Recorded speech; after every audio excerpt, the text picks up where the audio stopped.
There are like a couple of matte paintings throughout the film. Before we talk about sound design, let's talk about the matte paintings.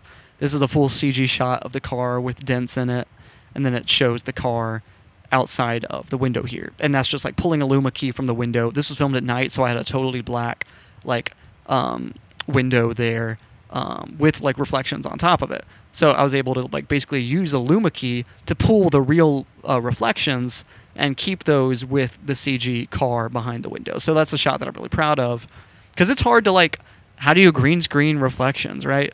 And it helps just like there wasn't a green screen. This was just a completely black background, blackground, I think is what I said.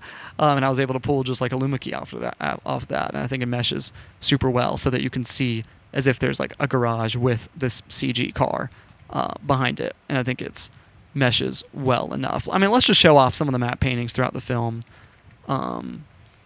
Like where I'm like, coloring on top of real footage, right? Like I said, like the MaxTech building shots, that's a real city shot with just like the letters, and they're 3D letters superimposed on top of it, and the helicopter flying into shot. And of course, like, they're, I guess, would you call these matte paintings? But like this is like superimposing screens onto like screens in the real footage. Like that's all over the film. This is another like CG shot of the building. Really happy with that. And then beyond that, yeah, like it's mainly MaxTech, where the MaxTech headquarters where we see those matte paintings. Let's pull up the one. Let's see if I can find it. Going into scene 6. Here we go. I really like this one as well, because this is a totally different building. Because I have like the building that's used for the wide shot of the headquarters, and then this is a totally different building used for the base. So I think you can tell while watching, but I think like you just kind of buy into the illusion. So like let's break down what's real.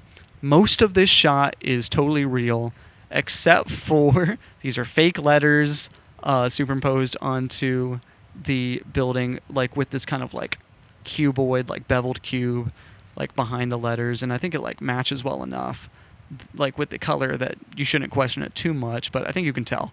And then like this, like kind of like the windows going upwards vertically, right? Like those are CG and imposed onto the frame, and that's it. Like that's it. The rest of this is a real building. So, and I like that. I like that the base is totally real. So I think it helps just to kind of like, I don't know, like just to have that difference. This was more ornate. It kind of felt like a big, like, there's columns and steps leading up to the headquarters. So it's like I wanted this building to be like the base of MaxTech. So I thought that meshed really well. And like combining that with the skyscraper shots where there was a real skyscraper. Let's see, do I use that in this scene again just for comparisons?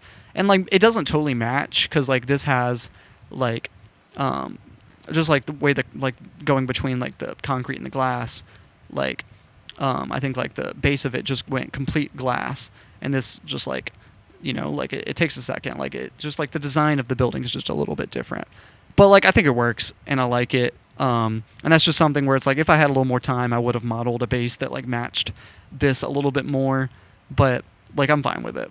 Like this was like I said before, like this was all done pretty quickly.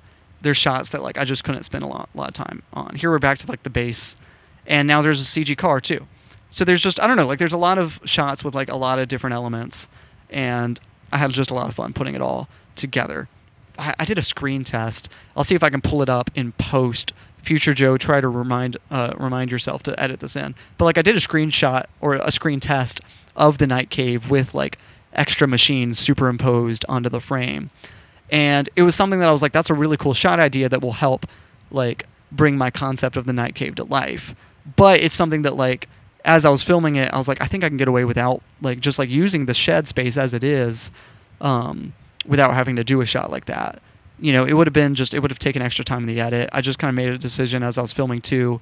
I'm like, I'm just going to keep it a little closer in shot. I'm not going to do that wide shot just because it's something that I'm like, I just think in practice, I don't need to, even though it's cool. It's just something that I'm like, I don't think like, I don't want to give myself an extra effect shot if I don't feel like I need it.